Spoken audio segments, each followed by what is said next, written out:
नमस्कार दोस्तों, स्वागत है आप सभी का आपके अपने YouTube channel Vedanshi technical classes में। तो दोस्तों आज की इस वीडियो में हम लोग स्टडी करेंगे डीसी थ्योरी वाले चैप्टर के बारे में। डीसी थ्योरी या फिर डीसी सर्किट्स बोल दो या डीसी सिद्धांत बोल दो। तो जैसा कि दोस्तों आप सभी को पता है, कोरोना वैश्विक आपदा के कारण जो है एक बार फिर से भारतवर्ष में समस्त ITI कॉलेजेस को बंद कर दिया गया है। तो ऐसी स्थिति में दोस्तों जितने भी ITI कॉलेजेस के स्टूडेंट्स हैं उन सभी की पढ़ाई जो है एक बार फिर से बाधित हो गई है। तो ऐसी सिचुएशन को मद्देनजर रखते हुए दोस्तों आप सभी ITI स्टूडेंट्स के लिए जो है हम लोग लेकर आए हैं इलेक्ट्रीशियन थ्योरी की रेगुलर क्लासेस। तो दोस्तों आप लोग जरूर जो है हमारे इस यूट्यूब चैनल को सब्सक्राइब कीजिए और हमारी रेगुलर क्लासेस को जो है एंजॉय कीजिए, स्टडी कीजिए और अपने आप को दोस्तों सेल्फ मोटिवेटेड भी रखिए। तो ठीक है दोस्तों, स्टार्ट करते हैं आज की अपनी प्यारी सी क्लास डीसी थ्योरी। टॉपिक का नाम है दोस्तों डीसी थ्योरी, डीसी सर्किट्स। तो दोस्तों फर्स्ट डेफिनेशन आती है अपने इस चैप्टर में, इलेक्ट्रिक करंट, विद्युत धारा। विद्युत धारा दोस्तों बिल्कुल शॉर्ट और कंप्लीट तरीके से, शॉर्ट में भी बताऊंगा मैं आपको और जितनी भी चीजें अपने सिलेबस में वो कंप्लीट सारी चीजें जो है, सारे टॉपिक्स जो है वो कवर करेंगे। अतः आप लोग जो है जुड़े रहिए दोस्तों और इस वीडियो को जो है अंत तक जरूर देखिए। फर्स्ट डेफिनेशन है दोस्तों अपनी electric current. Electric current, electric current, ठीक है दोस्तों। इलेक्ट्रिक करंट क्या होता है यार, देखो जैसे जल का प्रवाह है उसे हम क्या कहते हैं, जलधारा। जैसे वायु का प्रवाह है उसे हम क्या कहते हैं, वायुधारा। ठीक उसी प्रकार जैसे जल का प्रवाह है जलधारा, वायु का प्रवाह है वायुधारा, ठीक उसी प्रकार आवेश का प्रवाह है विद्युत धारा। क्या? आवेश। आवेश को बोलते हैं दोस्तों क्यू। आवेश को क्यू से हम रिप्रेजेंट करेंगे, आवेश, या फिर दोस्तों इसे इंग्लिश में बोलते हैं चार्ज। इंग्लिश में क्या बोलते हैं, चार्ज। आवेश के प्रवाह की दर को, आवेश के प्रवाह की दर को, आवेश के प्रवाह की दर को ही क्या कहते हैं दोस्तों, विद्युत धारा कहते हैं। ठीक है, आगे का सेंटेंस लिखने की जरूरत नहीं है।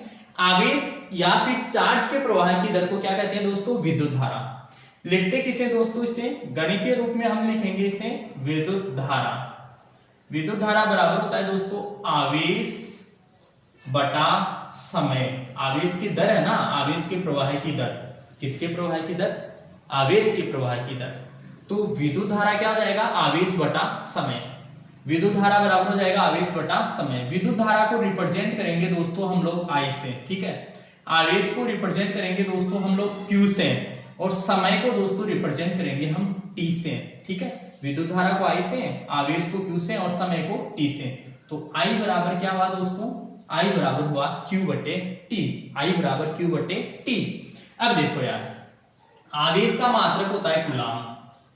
आवेश का मात्रक क्या होता है, कूलाम। और समय का मात्रक होता है सेकंड। समय का मात्रक क्या होता है, सेकंड।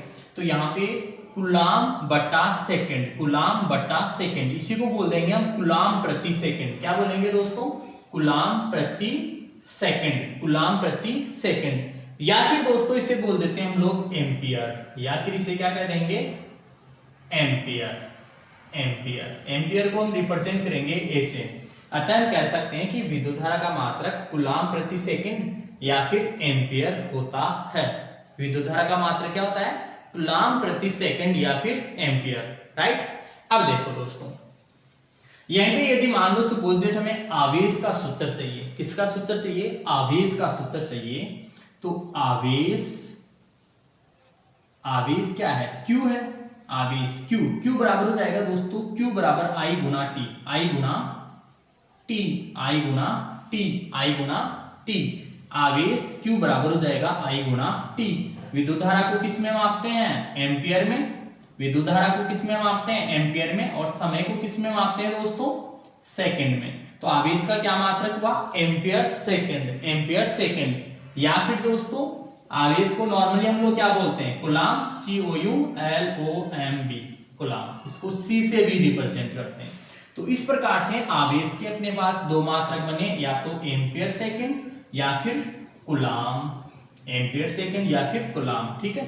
ठीक इसी प्रकार विद्युत धारा के भी दो मात्रक हमने देखे, एक तो कूलाम प्रति सेकंड और दूसरा एम्पियर, राइट। अब देखो दोस्तों, तो अतः यहाँ पे अब नोट लिखेंगे कि विद्युत धारा, क्या दोस्तों, विद्युत धारा का प्रतीक, विद्युत धारा का प्रतीक आई, विद्युत धारा का प्रतीक आई तथा मात्रक क्या होता है, या तो एम्पियर लिख दो या फिर कूलाम प्रति सेकंड। तो मात्रक क्या होता है दोस्तों, एम्पियर होता है। क्या होता है, एम्पियर होता है, ठीक है। नेक्स्ट देखो दोस्तों, अब यार ये जो विद्युत धारा होती है ना, विद्युत धारा, इस विद्युत धारा को हम लोग एमीटर से मापते हैं। किससे मापते हैं, एमीटर से, यानी कि एम्पियर को हम लोग एमीटर से मापते हैं। एम्पियर मतलब विद्युत धारा, विद्युत धारा को किससे मापेंगे, एमीटर से। तो हम लिखेंगे कि विद्युत धारा को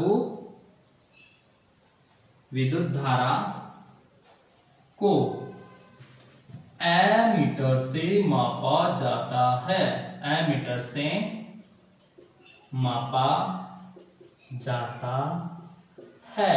नेक्स्ट देखो दोस्तों, अब ये जो एमीटर है ना, क्या ये जो एमीटर होता है ना दोस्तों, एक तो क्या होता है, हमारे पास श्रेणी क्रम कनेक्शन होता है और एक होता है समांतर क्रम।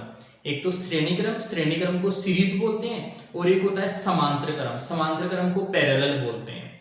तो यहाँ पे दोस्तों पॉइंट यह है कि जो एमीटर है उसको किसी भी परिपथ में सदैव श्रेणी क्रम में जोड़ा जाता है। कौन से क्रम में, श्रेणी क्रम में। तो नेक्स्ट नोट पॉइंट लिखेंगे दोस्तों, एमीटर को किसी परिपथ में सदैव श्रेणी क्रम में, श्रेणी का मतलब होता है दोस्तों सीरीज, और सीरीज को दोस्तों बोलते हैं श्रृंखला। क्या बोलते हैं, श्रृंखला। सदैव श्रेणी क्रम या फिर श्रृंखला क्रम में जोड़ा जाता है। नेक्स्ट नोट पॉइंट दोस्तों, अब देखो यार, ये जो एमीटर है इसे हम लोग श्रेणी क्रम में जोड़ रहे हैं। कौन से क्रम में जोड़ रहे हैं, श्रेणी क्रम में। अब एक क्वेश्चन ऐसा भी होता है कि दोस्तों कि आदर्श एमीटर जो है, आदर्श का मतलब होता है दोस्तों बहुत बढ़िया। जैसे यार एक होता है सामान्य आदमी, एक होता है बहुत बढ़िया आदर्श व्यक्ति। जैसे हम लोग कहते हैं ना कि स्वामी विवेकानंद जी तो हमारे आदर्श व्यक्ति है। आदर्श मतलब बहुत बढ़िया, जिसके अंदर कोई कमी ना हो, मतलब बहुत ही बढ़िया हो, आइडियल हो, आदर्श हो, परफेक्ट हो, सबसे अच्छा हो, उसको हम आदर्श कहते हैं। तो यहाँ जो एमीटर है, यदि हम कहें कि आदर्श एमीटर, तो आदर्श एमीटर का मतलब है बहुत बढ़िया एमीटर, जो सबसे बढ़िया रीडिंग हमें दे, जो सबसे अच्छा मान जो है, सबसे सटीक मान दे, विद्युत धारा का सबसे सटीक मान दे। सटीक मतलब बहुत सबसे अच्छा मान, शुद्ध रूप वाला मान जो दे, उसी को क्या कहते हैं, आदर्श एमीटर। तो दोस्तों यहाँ पे नेक्स्ट पॉइंट ये है कि आदर्श एमीटर का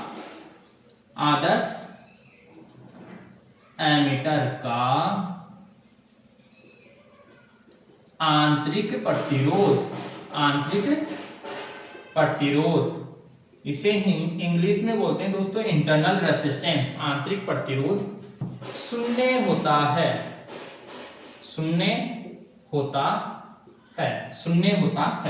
दोस्तों आदर्श वास्तव में कोई चीज नहीं है, आदर्श मात्र एक कल्पना है। आदर्श मात्र क्या है, कल्पना है। कल्पना की गई कि हाँ आदर्श एमीटर कोई, लेकिन दोस्तों प्रैक्टिकली जो हम लोग काम में लेते हैं उसे बोलते हैं प्रायोगिक एमीटर। उसे क्या बोलते हैं, प्रायोगिक एमीटर। तो हम कहेंगे कि प्रायोगिक एमीटर का आंतरिक प्रतिरोध, प्रायोगिक एमीटर का आंतरिक प्रतिरोध न्यूनतम होना चाहिए, न्यूनतम होना चाहिए। जो अपन प्रैक्टिकली काम में लेते हैं उसका कितना होना चाहिए, न्यूनतम। यार आदर्श का तो हमने 0 माना, तो 0 तो हो नहीं सकता यार, प्रैक्टिकली कैसे पॉसिबल है, प्रैक्टिकली 0 कैसे पॉसिबल है। तो प्रैक्टिकली क्या होना चाहिए, न्यूनतम होना चाहिए। जब आदर्श का 0 है तो प्रैक्टिकली जो प्रायोगिक रूप से एमीटर हम काम में लेंगे उसका क्या होना चाहिए, न्यूनतम होना चाहिए, राइट। यस, लिखो इसे। तो इसके बाद में दोस्तों अब हम लोग करेंगे कुछ एक क्वेश्चन, ठीक है। अभी तक जो हमने पढ़ा उससे रिलेटेड जितने भी क्वेश्चन आंसर हैं वो हम लोग यहाँ करने की कोशिश करते हैं। तो दोस्तों फर्स्ट क्वेश्चन है, किसी चालक में 10 कूलाम आवेश, कितना कूलाम आवेश, 10 कूलाम आवेश 5 सेकंड में, कितने सेकंड में, 5 सेकंड में प्रवाहित होता है तो धारा का मान ज्ञात करो। किसका मान ज्ञात करना है दोस्तों, धारा का मान, करंट का मान ज्ञात करना है हमें, ठीक है। तो देखो 10 कूलाम आवेश, इसका मतलब है दोस्तों हमें आवेश दिया हुआ है, क्या दिया हुआ है, आवेश, और आवेश को हम लोग लिखते हैं Q से, Q कितना दिया हुआ है, 10 कूलाम, ठीक है। और समय फिर से दे रखा है हमें, समय का मान दे रखा है दोस्तों, समय है t बराबर 5 सेकेंड। ज्ञात क्या करना है दोस्तों में, धारा का मान, करंट या धारा का मान हमें जो है ज्ञात करना है। अभी हमने देखा दोस्तों यार I बराबर क्या होता है, I बराबर होता है Q बटा T, I बराबर क्या होता है, Q बटा T। बोलो यार Q का मान कितना है, अरे बोलो यार Q का मान कितना है, 10, और T का मान कितना है, T का मान कितना है, 5, T का मान 5, वेरी गुड। तो 10 बटा 5, 10 बटा 5 कितना हो जाएगा, 2, 10 बटा 5 कितना हो जाएगा, 2। तो ये आ गया I बराबर विद्युत धारा, धारा I बराबर कितना आ गया, 2 एम्पियर। विद्युत धारा कितनी आ गई, 2 एम्पियर। ये क्या हो जाएगा, इस क्वेश्चन का आंसर हो जाएगा, राइट। नेक्स्ट क्वेश्चन देखो, नेक्स्ट क्वेश्चन है, किसी चालक में 120 कूलाम आवेश 2 मिनट में प्रवाहित होता है। 120 कूलाम आवेश 2 मिनट में, पहले वाले क्वेश्चन में देखो यार सेकंड था, यहाँ क्या है, मिनट है। इस क्वेश्चन का विशेष ध्यान रखना दोस्तों, क्वेश्चन इजी है, बस यहाँ पे देखो जो समय है वो सेकंड में गिवन था और यहाँ किसमें गिवन है, मिनट में। तो दोस्तों जब ऐसे क्वेश्चन हो धारा वगैरह वाले, तो इन क्वेश्चंस में हमें समय को हमेशा सेकंड में लेना है, समय को किस में लेना है, सेकंड में लेना है। तो यहाँ 2 मिनट है, इसको सबसे पहले किस में चेंज करेंगे, सेकंड में। आवेश 120 कूलाम है तो Q जो है वो तो 120 कूलाम दे रखा है, समय जो है वो 2 मिनट दे रखी है, 2 मिनट, 2 मिनट को हम सेकंड में चेंज करेंगे तो 2 गुना 60, 1 मिनट में होती है 60 सेकंड, तो 2 गुना 60 बराबर हो जाएगा 120 सेकंड, 120 सेकंड। तो यहाँ पे दोस्तों विद्युत धारा या करंट जो है वो आ जाएगा अपने पास में, I बराबर क्या होता है, Q बटा T, I बराबर हो जाएगा Q बटा T, I बराबर Q बटा T। तो ये जाएगा Q कितना है, 120 कूलाम बटे समय कितना है, 120 सेकंड, ठीक है। तो ये 120 से 120 कटा तो क्या बचा, 1 एम्पियर। तो करंट का मान कितना आया दोस्तों, 1 एम्पियर। तो I is equal to 1 ampere, ये अपने हो जाएगा इस क्वेश्चन का आंसर, ठीक है। Yes, take it.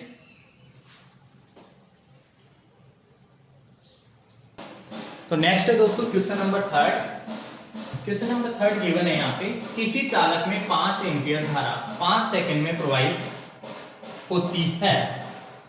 5 एम्पियर धारा 5 सेकंड में प्रवाहित होती है तो आवेश का मान ज्ञात करो। किसका मान ज्ञात करना है दोस्तों, आवेश का मान। क्या क्या गिवन है, धारा गिवन है 5 एम्पियर और समय गिवन है 5 सेकंड। दोस्तों अभी मैंने कहा था समय सेकंड में होना चाहिए, तो समय ऑलरेडी सेकंड में गिवन है, कोई टेंशन नहीं है, ठीक है।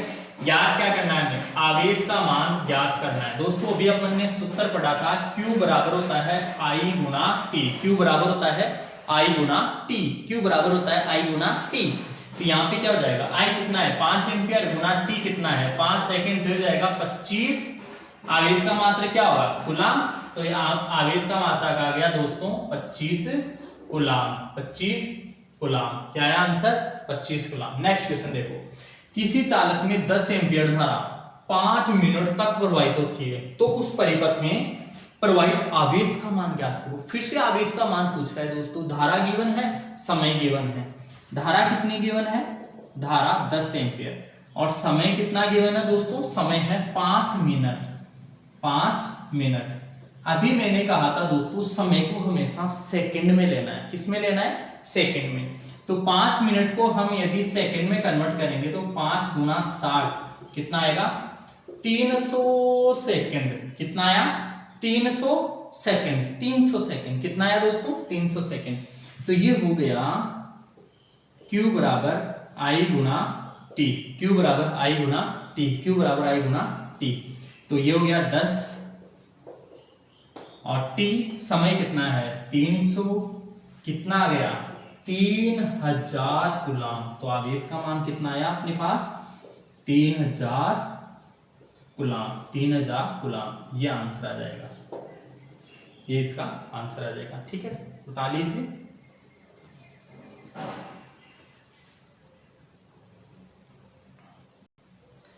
तो नेक्स्ट दोस्तों क्वेश्चन नंबर 5 है, क्वेश्चन नंबर 5। विद्युत धारा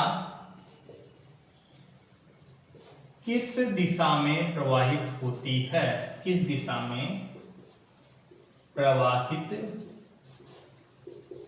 होती है, विद्युत धारा किस दिशा में प्रवाहित होती है। तो दोस्तों इसका आंसर आप लोग ऐसे याद रखना, या तो आप कहो कि जो विद्युत धारा है वो एनोड से, एनोड मतलब प्लस धन टर्मिनल, एनोड से कैथोड की ओर, कैथोड का मतलब होता है दोस्तों माइनस टर्मिनल, कैथोड की ओर।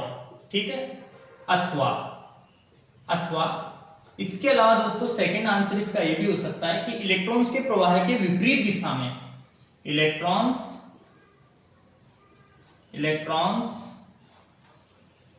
के प्रवाह के विपरीत दिशा में, इलेक्ट्रॉन्स के प्रवाह के विपरीत दिशा में। नेक्स्ट देखो दोस्तों, एक नोट पॉइंट लिखा देता हूं मैं आपको, काफी ज्यादा इंपॉर्टेंट है ये NOT note point. Note point क्या है कि जो विद्युत धारा है, क्या विद्युत धारा, या फिर आप लोग इसे क्या कहते हैं करंट, विद्युत धारा या करंट एक अदिश राशि है। कौन सी राशि है दोस्तों, एक अदिश राशि है। यह एक अदिश राशि होती है, विद्युत धारा एक अदिश राशि होती है। दोस्तों याद रखना, बहुत ही अच्छा पॉइंट है ये। विद्युत धारा एक अदिश राशि है, दिशा होती है इसके पास लेकिन फिर भी अदिश राशि है, क्योंकि ये राशि क्या करती है, सदिशों का एक नियम होता है जिसे कहते हैं सदिश योग नियम, उस सदिश योग नियम का पालन नहीं करती। इसी वजह से जो विद्युत धारा है वो अदिश राशि होती है। क्या होती है दोस्तों, अदिश राशि, राइट। नेक्स्ट देखो दोस्तों, एक नोट पॉइंट और लिखा देता हूं मैं।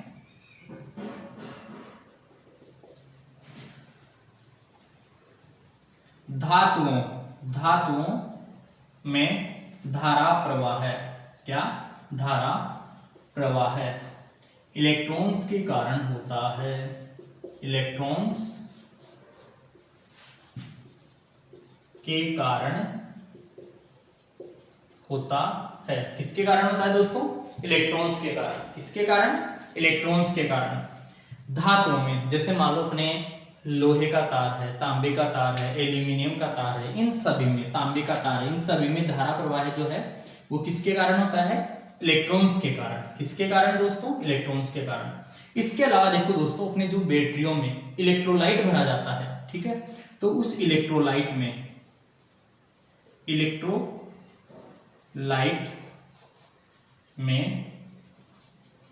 धारा प्रवाह है, इलेक्ट्रोलाइट में धारा प्रवाह है, धन तथा ऋण आयनों के कारण होता है। ऋण आयनों के प्रवाह, ऋण आयनों के प्रवाह के कारण होता है। जो इलेक्ट्रोलाइट्स होते हैं उनमें धारा प्रवाह किसके कारण होता है, धन तथा ऋण आयनों के कारण। इसके अलावा दोस्तों यदि अर्धचालकों की बात करें हम, अर्धचालक युक्तियों में,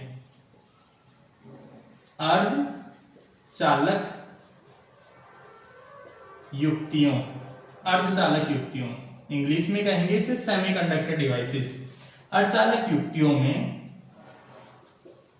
धारा प्रवाह इलेक्ट्रॉन्स तथा होल्स के कारण होता है। किसके कारण? इलेक्ट्रॉन्स तथा होल्स के कारण। होल्स क्या होते हैं दोस्तों आगे समझाएंगे आपको जब हम अर्धचालक युक्तियां पढ़ेंगे।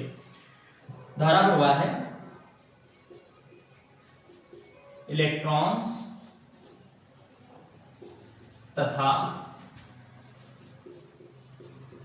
होल्स के कारण होता है। ठीक है, मतलब धातुओं में इलेक्ट्रॉन्स के कारण और जो इलेक्ट्रोलाइट है उनमें धन व ऋण आयनों के कारण, और जो अर्धचालक युक्तियां हैं उनमें इलेक्ट्रॉन्स तथा होल्स के कारण धारा प्रवाह होता है। तो ठीक है दोस्तों, आज के इस वीडियो क्लास में इतना ही। आई होप कि आप लोगों को क्लास पसंद आई होगी। तो ठीक है दोस्तों, मिलेंगे आपसे नेक्स्ट क्लास में नेक्स्ट टॉपिक के साथ में। तब तक के लिए आप सभी को बहुत बहुत धन्यवाद।